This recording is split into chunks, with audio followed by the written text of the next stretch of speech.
Rapid fire rounds with Tejas Kannadiga. Sir, first round ಬಂದು yes or no type questions. ನಾನು ಕೇಳುವಂತ ಪ್ರಶ್ನೆಗಳಿಗೆ ಎಸ್ ಅಥವಾ ನೋ ಎರಡರಲ್ಲಿ ನೀವು ಯಾವ್ದಾದ್ರು ಒಂದು ಆನ್ಸರ್ ಮಾಡಬಹುದು. ರವಿಕೃಷ್ಣ ರೆಡ್ಡಿ ಅವರಿಗೆ ಹೋರಾಟ ಮಾಡುವಂತದ್ದು ಒಂದು ಶೋಕಿ, ರಾಜಕೀಯ ಲಾಭಕ್ಕಾಗಿ ಮಾತ್ರ ಹೋರಾಟ ಮಾಡ್ತಾರೆ? ನೋ. ರವಿಕೃಷ್ಣ ರೆಡ್ಡಿ ಅವರ ಮಾತುಗಳಲ್ಲಿ ಫಿಲ್ಟರ್ ಇರೋದಿಲ್ಲ, ಬಾಯಿಗೆ ಬಂದಂಗೆ ಮಾತಾಡ್ತಾರೆ?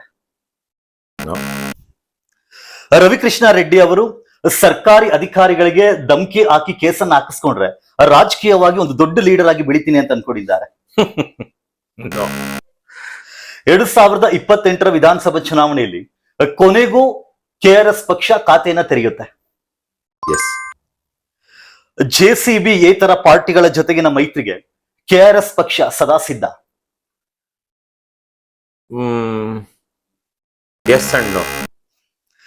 ರವಿಕೃಷ್ಣ ರೆಡ್ಡಿ ಅವರಿಗೆ ನಮ್ಮ ನಾಡ ಭಾಷೆ ಆಗಿರುವಂತಹ ಕನ್ನಡಕ್ಕಿಂತ ತಮ್ಮ ಮಾತೃಭಾಷೆ ಆಗಿರುವಂತಹ ತೆಲುಗಿನ ಮೇಲೆ ವ್ಯಾಮೋಹ ಜಾಸ್ತಿ. ಬೇರೆ ಪಕ್ಷದವರು ಅಟ್ಲೀಸ್ಟ್ ಜನರಿಗೆ ದುಡ್ಡನ್ನು ಹಂಚ್ತಾರೆ, ಆದ್ರೆ ಕೆಆರ್ಎಸ್ ಪಕ್ಷ ಜನರಿಗೆ ದುಡ್ಡನ್ನು ಹಂಚೋದಿರ್ಲಿ, ಜನರಿಂದಲೇ ದುಡ್ಡನ್ನ ಕಲೆಕ್ಟ್ ಮಾಡ್ತಾರೆ. ದೇಣಿಗೆ ಕಲೆಕ್ಟ್ ಮಾಡ್ತಾರೆ. ಚುನಾವಣಾ ರಾಜಕಾರಣದಲ್ಲಿ ಕೆಆರ್ಎಸ್ ಪಕ್ಷ ಆಟಿಕೊಂಡು ಲೆಕ್ಕಕ್ಕಿಲ್ಲ. ವಿಷ್ಣುವರ್ಧನ್ ನಟಿಸಿರುವಂತ ವಿಷ್ಣು ಸೇನಾ ಸಿನಿಮಾದಲ್ಲಿನ ಜಯಸಿಂಹ ಪಾತ್ರ ಏನಿದೆ, ಅದರಿಂದ ರವಿಕೃಷ್ಣ ರೆಡ್ಡಿ ಅವರು ಸ್ಫೂರ್ತಿಯನ್ನ ತೆಗೆದುಕೊಂಡಿದ್ದಾರೆ. ಸಿನಿಮಾನೇ ನೋಡಿಲ್ಲ. ಸ್ಟಿಂಗ್ ಆಪರೇಷನ್ ಮಾಡಿ ವಿಡಿಯೋಗಳನ್ನ ಸೋಷಿಯಲ್ ಮೀಡಿಯಾಗೆ ಅಪ್ಲೋಡ್ ಮಾಡೋದೊಂದೇ ಕೆಆರ್ಎಸ್ ಪಕ್ಷದವರ ಕೆಲಸ. ಸ್ಟಿಂಗೇ ಮಾಡೋದಿಲ್ಲ.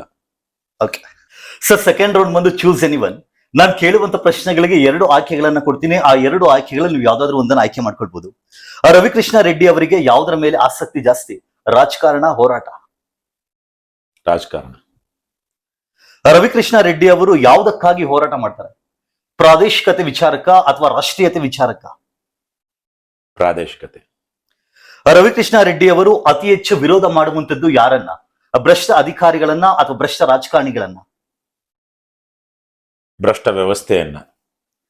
ಕರ್ನಾಟಕ ಕಂಡಂತಹ ಅತ್ಯಂತ ಭ್ರಷ್ಟ ಸರ್ಕಾರ ಯಾವುದು? ಇಲ್ಲಿ ನಾನು 3 ಆಯ್ಕೆಗಳನ್ನು ಕೊಡ್ತೀನಿ. 2008 ಯಡಿಯೂರಪ್ಪ, ಸದಾನಂದ ಗೌಡ ಹಾಗೂ ಜಗದೀಶ್ ಶೆಟ್ಟರ್ ಸರ್ಕಾರ. 2019 ಏನು ಯಡಿಯೂರಪ್ಪ ಮತ್ತೆ ಬಸವರಾಜ ಬೊಮ್ಮಾಯಿ ಸರ್ಕಾರ ಬಂತು, ಆ ಒಂದು ಸರ್ಕಾರ. 2023 ನಂತರದ ಸಿದ್ದರಾಮಯ್ಯ ಹಾಗೂ ಡಿ ಕೆ ಶಿವಕುಮಾರ್ ಸರ್ಕಾರ. ನಿಸ್ಸಂದೇಹವಾಗಿ 2008 2013 ಮಧ್ಯೆ ಇದ್ದಂತಹ ಬಿಜೆಪಿ ಸರ್ಕಾರ. ರವಿಕೃಷ್ಣ ರೆಡ್ಡಿ ಅವರಿಗೆ ಯಾವ ರೀತಿಯ ರಾಜಕಾರಣದ ಮೇಲೆ ಒಲವು ಜಾಸ್ತಿ ಅಥವಾ ಆಸಕ್ತಿ ಜಾಸ್ತಿ, ಹಿಂದುತ್ವ ಪಾಲಿಟಿಕ್ಸ್ ಅಥವಾ ಅಹಿಂದ ಪಾಲಿಟಿಕ್ಸ್? ನಮ್ಮದು ಸಾಮಾಜಿಕ ನ್ಯಾಯ ಬಯಸುವಂತಹ ಜನಪರ ರಾಜಕಾರಣ, ಎಲ್ಲ ಸರ್ವೋದಯದ ರಾಜಕಾರಣ. ಓಕೆ ಸರ್, 3ನೇ ರೌಂಡ್ ಬಂದು ವಿನ್ನರ್ ಸ್ಟೇಸ್. ನಾನೊಂದಿಷ್ಟು ಪ್ರಧಾನಮಂತ್ರಿಗಳ ಹೆಸರುಗಳನ್ನ ಹೇಳ್ತಾ ಹೋಗ್ತೀನಿ. ಅದರಲ್ಲಿ ಯಾರು ನಿಮ್ಮ ಪ್ರಕಾರ ಬೆಟರ್ ಪ್ರೈಮ್ ಮಿನಿಸ್ಟರ್ ಅಂತ ಅನ್ಸುತ್ತೆ ಅವ್ರನ್ನ ನೀವು ಉಳಿಸ್ಕೊಳ್ಬಹುದು. ಅಟಲ್ ಬಿಹಾರಿ ವಾಜಪೇಯಿ ಹಾಗೂ ಮನಮೋಹನ್ ಸಿಂಗ್. ಇಬ್ರು ಅವ್ರದೇ ಆದ ರೀತಿನಲ್ಲಿ ಕೆಲಸ ಮಾಡಿದ್ದಾರೆ. ಯಾರಾದ್ರೂ ಒಬ್ಬರನ್ನ ಆಯ್ಕೆ ಮಾಡ್ಕೊಳ್ಬೇಕು. ಆದ್ರೆ ದೇಶದ ಮೇಲೆ ಬಹಳ ದೊಡ್ಡ ಪರಿಣಾಮ ಬೀರಿರೋರಲ್ಲಿ ಮನಮೋಹನ್ ಸಿಂಗ್ ಪಾತ್ರ ದೊಡ್ಡದು. ಮನಮೋಹನ್ ಸಿಂಗ್, ಪಿ.ವಿ. ನರಸಿಂಹರಾವ್. ಮನಮೋಹನ್ ಸಿಂಗ್ ಕರ್ನಾಟಕದ ದೇವೇಗೌಡರು. ಮನಮೋಹನ್ ಸಿಂಗ್ ಇಂದಿರಾ ಗಾಂಧಿ, ಲಾಲ್ ಬಹದ್ದೂರ್ ಶಾಸ್ತ್ರಿ. ಹಾಗೆ ನೋಡಿದ್ರೆ ಇಂದಿರಾ ಗಾಂಧಿನೇ, ಯಾಕಂದ್ರೆ ಅವ್ರು ಸುದೀರ್ಘವಾಗಿ ಆಡಳಿತ ನಡೆಸಿದ್ರು. ಲಾಲ್ ಬಹದ್ದೂರ್ ಶಾಸ್ತ್ರಿ ಅವರು ನೈತಿಕತೆಗೆ, ನ್ಯಾಯಕ್ಕೆ, ಮೌಲ್ಯಕ್ಕೆ ಹೆಸರಾಗಿದ್ರು. ಆದ್ರೆ ಬೆಟರ್ ಪ್ರೈಮ್ ಮಿನಿಸ್ಟರ್ ಅಂದ್ರೆ ಲಾಲ್ ಬಹದ್ದೂರ್ ಶಾಸ್ತ್ರಿ ಅವರೇ. ಆದ್ರೆ ಬಹಳ ದೊಡ್ಡ ಪರಿಣಾಮ ಬೀರಿರೋದ್ರಲ್ಲಿ ಇಂದಿರಾ ಗಾಂಧಿ, ಯಾಕಂದ್ರೆ ಅವರು ಕೆಟ್ಟ ವಿಚಾರಗಳಿಗೂ ಹೆಸರಾಗಿದ್ರು ಅಂದ್ರು. ಹಾಗಾಗಿ ಬೆಟರ್ ಅಂದಾಗ ಲಾಲ್ ಬಹದ್ದೂರ್ ಶಾಸ್ತ್ರಿ ಅವರು. ಲಾಲ್ ಬಹದ್ದೂರ್ ಶಾಸ್ತ್ರಿ, ಜವಾಹರ್ಲಾಲ್ ನೆಹರು. ಅನ್ಡಿಸ್ಪ್ಯೂಟೆಡ್, ಎಲ್ರಿಗಿಂತ. ಇಡೀ ದೇಶದ ಪ್ರಜಾಪ್ರಭುತ್ವ ಇವತ್ತು ಈ ಮಟ್ಟದಲ್ಲಿದೆ ಅಂದ್ರೆ ಅದಕ್ಕೆ ಕಾರಣ ಜವಾಹರ್ಲಾಲ್ ನೆಹರು ಅವರು. ನೆಹರು ಮತ್ತೆ ನರೇಂದ್ರ ಮೋದಿ. ನೆಹರು ಅವರೇ. ಅವರ ಸಾಟಿ ಸದ್ಯಕ್ಕೆ ಯಾರು ಇಲ್ಲ. ರವಿಕೃಷ್ಣ ರೆಡ್ಡಿ ಅವರ ಪ್ರಕಾರ ಕರ್ನಾಟಕದ ಉತ್ತಮ ಮುಖ್ಯಮಂತ್ರಿ ಯಾರು? ಬಸವರಾಜ ಬೊಮ್ಮಾಯಿ, ಸಿದ್ದರಾಮಯ್ಯ? ಅಲ್ಲ, ನೀವು ಇದು ಬೆಟರ್ ಅವರ ಬದಲು ವರ್ಸ್ಟ್ ಅಂತ ಹೇಳಿದ್ರೆ ಚೂಸ್ ಮಾಡ್ಕೊಳ್ಳೋ ಸುಲಭ ಇರ್ತಾ ಇತ್ತು. ಸಿದ್ದರಾಮಯ್ಯ, ಕುಮಾರಸ್ವಾಮಿ? ಸಿದ್ದರಾಮಯ್ಯ, ಎಸ್ ಎಂ ಕೃಷ್ಣ?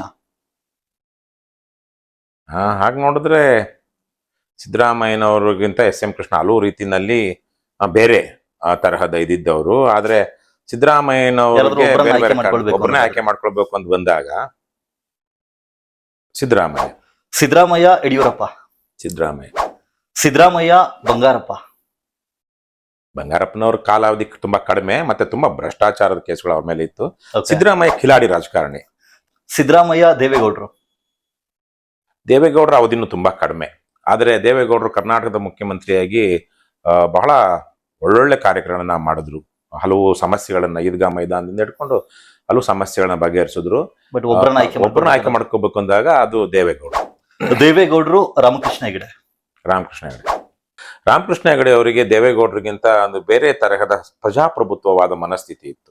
ಓಕೆ. ಅವರು ಸ್ವಲ್ಪ ಸ್ವಾತಂತ್ರ್ಯ ಹೋರಾಟದ ಹಿನ್ನೆಲೆಯಿಂದ ಬಂದಿದ್ದವರು, ವರ್ಲ್ಡ್ ವ್ಯೂ ಇತ್ತು.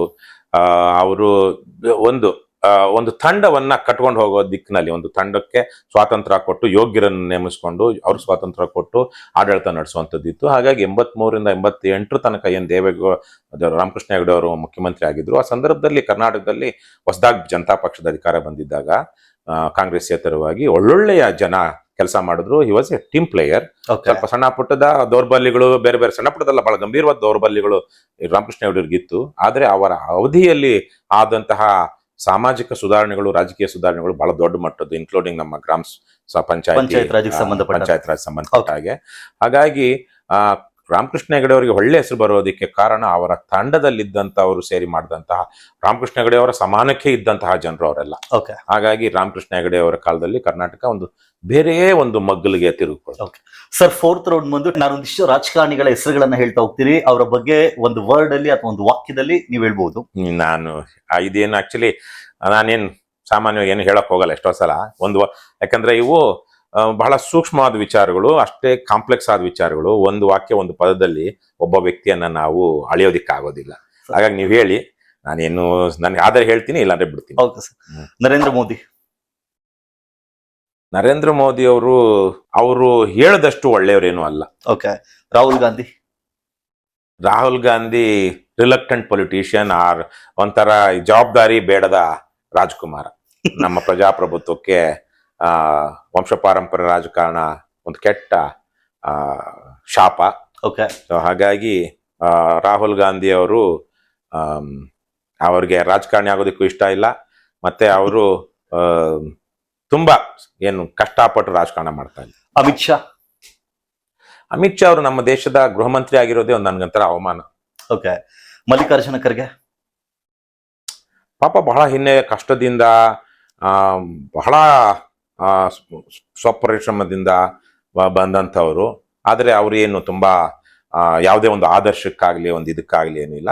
ಒಂದು ಹಂತ ಆದ್ಮೇಲೆ, ಅವರು ಮಿನಿಸ್ಟರ್ ಆದ್ಮೇಲೆ ಬಹುಶಃ ಅವರು ಒಬ್ಬ ರೆಗ್ಯುಲರ್ ಕೆರಿಯರ್ ಪೊಲಿಟಿಷಿಯನ್ನೇ ಹೊರತು ಅವ್ರೇನು ದೊಡ್ಡ ಮಟ್ಟದ ಸುಧಾರಣೆಗಳನ್ನ ಅವರು ಇಲಾಖೆಯಲ್ಲಿದ್ದಾಗಲಿ, ಮಂತ್ರಿಗಳಾಗಿ ಉಪಮುಖ್ಯಮಂತ್ರಿ ಆಗಿದ್ದಾಗಲಿ ಮಾಡಿದವರಲ್ಲ. ಯಾಕಂದ್ರೆ SM ಕೃಷ್ಣ ಅವರು ಮುಖ್ಯಮಂತ್ರಿ ಆಗಿದ್ದಾಗ ಇವರು ಉಪಮುಖ್ಯಮಂತ್ರಿಗಳು. ಮತ್ತೆ ಈಗಲೂ ಅಷ್ಟೇ stop gap president of AICC. ಹಾಗಾಗಿ ಆದ್ರೆ ಅವರ ಹಿನ್ನೆಲೆ, ನಾವು ಅವರ ಪ್ರಾದೇಶಿಕ, ಅವ್ರು ಯಾವ ಭಾಗದಿಂದ ಬರ್ತಾರೆ ಅವೆಲ್ಲ ನೋಡಿದಾಗ ಅವರ ಸಾಧನೆ ಏನು ಕಡಿಮೆ ಅಲ್ಲ. ಯಡಿಯೂರಪ್ಪನವರು ಆಡಳಿತಕ್ಕೆ ಬಂದು ಅತಿಯಾಗಿ ಕೆಟ್ಟಂತಹ ರಾಜಕಾರಣಿ. ಅಧಿಕಾರಕ್ಕೆ ಬಂದು ವಿರೋಧ ಪಕ್ಷದಲ್ಲಿದ್ದಾಗ ಅವ್ರ ಬಗ್ಗೆ ಒಂದು ಸದಾಭಿಪ್ರಾಯನೂ ಇತ್ತು, ಹೋರಾಟದ ಮನೋಭಾವನೂ ಇತ್ತು. ಆದ್ರೆ ಅಧಿಕಾರಕ್ಕೆ ಬಂದ ಮೇಲೆ ಯಾವೆಲ್ಲ ರೀತಿಯಲ್ಲಿ ಅಪರಾಧಗಳನ್ನ, ವಿಶೇಷವಾಗಿ ಭ್ರಷ್ಟಾಚಾರವನ್ನ ಮಾಡಬಹುದು, ಜಾತಿ ರಾಜಕಾರಣ ಮಾಡಬಹುದು ಅನ್ನೋದಕ್ಕೆ ಒಂದು ಕೆಟ್ಟ ಉದಾಹರಣೆ. ಅವರು ಸ್ವಯಂ ಕೃತಾಪರಾಧಗಳೇ ಜಾಸ್ತಿ. ಸಿದ್ದರಾಮಯ್ಯನವರು ಒಂಥರ ಲೆಟ್ ಡೌನ್. ಬಹಳ ಜನರಿಗೆ ನಿರೀಕ್ಷೆ ಇತ್ತು ಅವರು ಏನಾದ್ರು ಕರ್ನಾಟಕಕ್ಕೆ ಒಂದು ಒಳ್ಳೆ ಕೆಲಸ ಮಾಡ್ತಾರೆ ಅಂತ. ಅವರು ಕೇವಲ ಮಾತುಗಳಾಡ್ತಾ ಯಾವ್ದೋ ಸಣ್ಣ ಪುಟ್ಟ ಯೋಜನೆಗಳು ತರ್ತಾ ಹಾಕ್ತಾ ಬಂದ್ರೆ ಹೊರತು ಆಮೂಲಾಗ್ರ ಬದಲಾವಣೆಗೆ ಆ ಥರಕ್ಕೇನಿಲ್ಲ. ಸಾಮಾಜಿಕ ನ್ಯಾಯ ಅನ್ನೋದು ಒಂದು ಸ್ವಲ್ಪ ಟ್ರಂಪ್ ಕಾರ್ಡ್ ಅನ್ನೋದು ಬಿಟ್ರೆ, ಸಿದ್ದರಾಮಯ್ಯನವರು 17 ಬಜೆಟ್ ಮಂಡಿಸಿದವರು. ಅವರ ಕಾರಣದಿಂದಾಗಿ ಏನು ಕರ್ನಾಟಕದ ಆರ್ಥಿಕತೆ ಬದಲಾಗ್ಲಿಲ್ಲ. ಒಂದು ರೀತಿಯಲ್ಲಿ ಭ್ರಮ ನಿರಸನ. DK ಶಿವಕುಮಾರ್.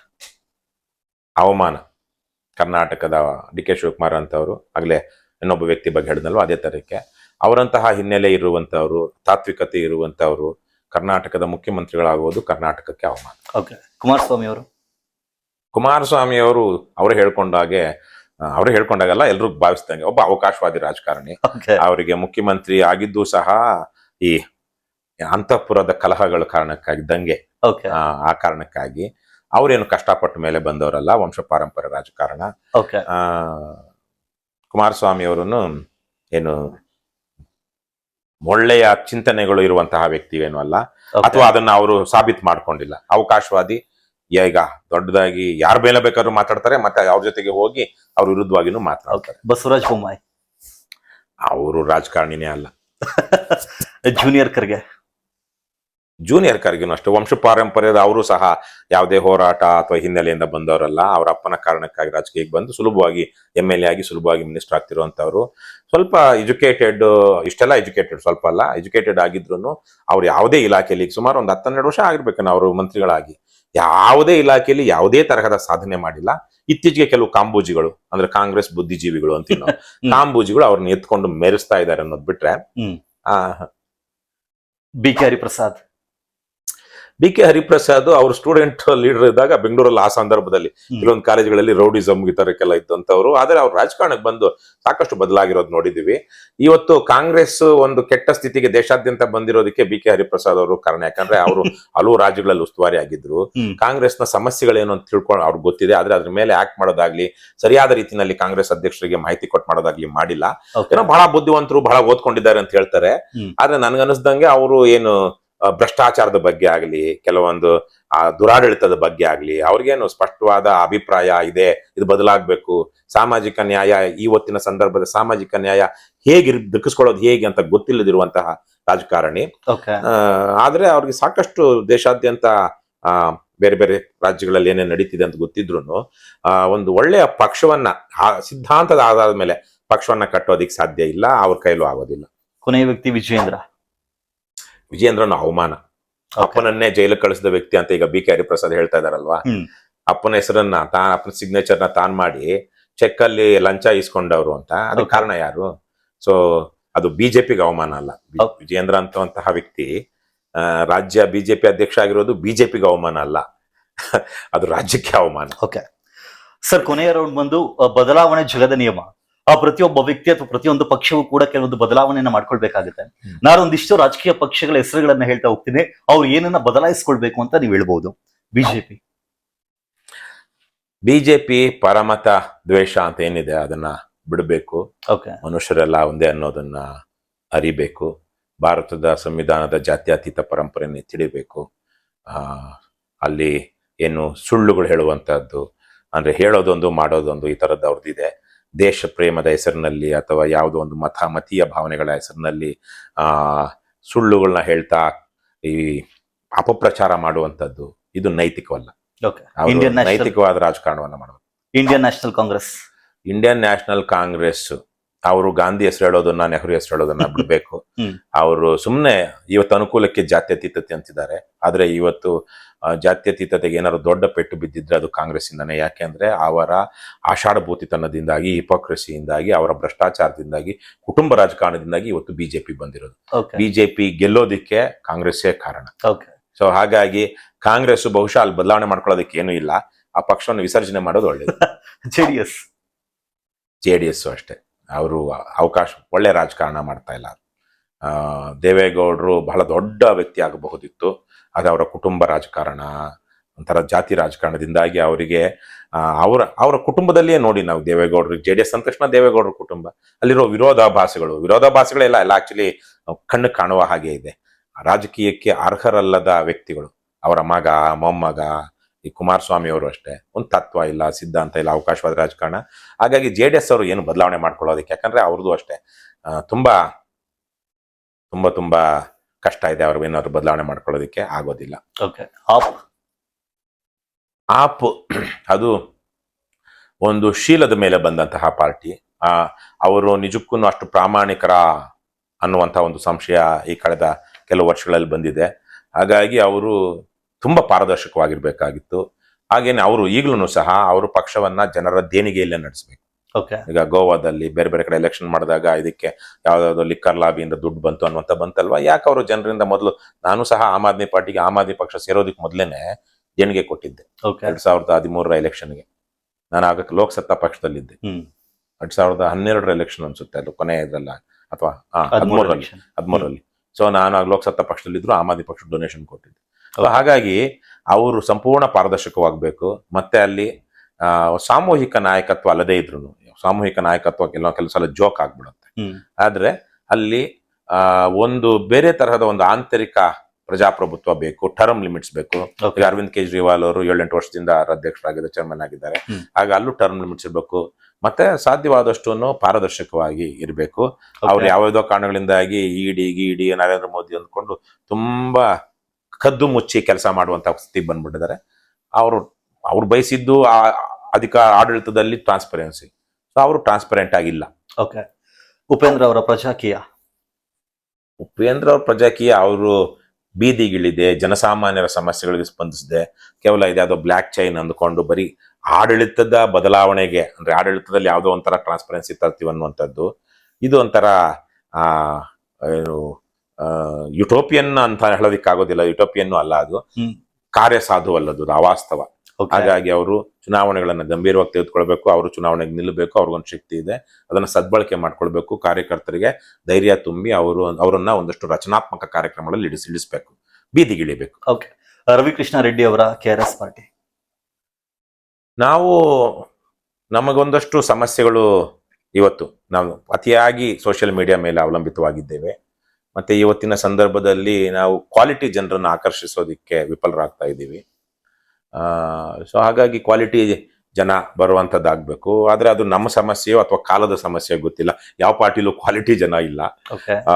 ಸೊ ಹಾಗಾಗಿ ಇವತ್ತು ನಮ್ಮ ದೊಡ್ಡ ಇದು ಅಂದ್ರೆ ನಮ್ಮ ಬೆಂಬಲವನ್ನ, ಸಂಘಟನೆಯನ್ನ ಬಲಪಡಿಸೋದಿಕ್ಕೆ, ಅಂದ್ರೆ ನಮಗೆ ವ್ಯಕ್ತವಾಗುವಂತ ಬೆಂಬಲವನ್ನ ಸಮರ್ಥವಾಗಿ ಸಂಘಟನೆಯನ್ನ ಬಲಪಡಿಸೋದಿಕ್ಕೆ ಮತ್ತು ಅದನ್ನ ಮತಗಳಾಗಿ ಪರಿವರ್ತಿಸೋದಿಕ್ಕೆ ಇವತ್ತಿನ ಸಂದರ್ಭದಲ್ಲಿ ನಾವು ಸೋಲ್ತಾ ಇದ್ದೀವಿ. ಅದಕ್ಕೆ ಕಾರಣಗಳು ನಮಗೆ ಒಂದಷ್ಟು ಗೊತ್ತಿದೆ. ಕೆಲವೊಂದನ್ನೆಲ್ಲ ಹೇಳೋದಿಕ್ಕಾಗೋದಿಲ್ಲ, ಯಾಕಂದ್ರೆ ಹೇಳ್ತಾವ್ರೆ ನೆಗೆಟಿವ್ ಆಗಿ ಮಾತನಾಡುವಂಥದ್ದಾಗ್ಬಿಡುತ್ತೆ. ಹಾಗಾಗಿ ಹಲವಾರು ಬದಲಾವಣೆಗಳು, ನಾವು ಬದಲಾವಣೆಗಳಿಗೆ ಅಂದ್ರೆ ನಾವು ತಕ್ಷಣ ಕೆಲವೊಂದು ಬದಲಾವಣೆಗಳು ಮಾಡ್ತಾ ಬರ್ತಾ ಇದ್ದೀವಿ. ಸದ್ಯದ ಸಮಸ್ಯೆ ನಮಗೆ ಕಾಲದ್ದೇ ಸಮಸ್ಯೆ. ಅಂದ್ರೆ ಕಾಲ ನಮಗೆ ಸರಿಯಾಗಿ ಸ್ಪಂದಿಸ್ತಿಲ್ಲ ಅನ್ನುವಂಥದ್ದು. ಆದ್ರೆ ಇತ್ತೀಚೆಗೆ ಅದು ಬದಲಾಗ್ತಾ ಇದೆ. ಬದಲಾದಾಗ ಬಂದಂಥವ್ರನ್ನ ಹೇಗೆ ಸರಿಯಾಗಿ ತೊಡಗಿಸ್ಕೊಳ್ಳೋದು, ಅವರಿಗೆ ಜವಾಬ್ದಾರಿಗಳನ್ನ ಕೊಡುವಂಥದ್ದು, ಅವರಲ್ಲಿ ನಾಯಕತ್ವ ಗುಣವನ್ನ ಬೆಳೆಸುವಂಥದ್ದು ಮತ್ತೆ ನಾಯಕತ್ವ ನೀಡುವಂಥದ್ದು, ಇದು ನಮ್ಮ ಮುಂದೆ ಇರುವಂತ ದೊಡ್ಡ ಸವಾಲು. ಸೊ ಅದಕ್ಕೆ ನಾವೊಂದು ಒಳ್ಳೆಯ ಮಾರ್ಗವನ್ನ ಹುಡ್ಕೊಳ್ಬೇಕು. ಸದ್ಯಕ್ಕೆ ನಮ್ಗೆ ಅದರಲ್ಲಿ ಒಂದು ಸ್ವಲ್ಪ ಹಿನ್ನಡೆ ಇದೆ. ಓಕೆ.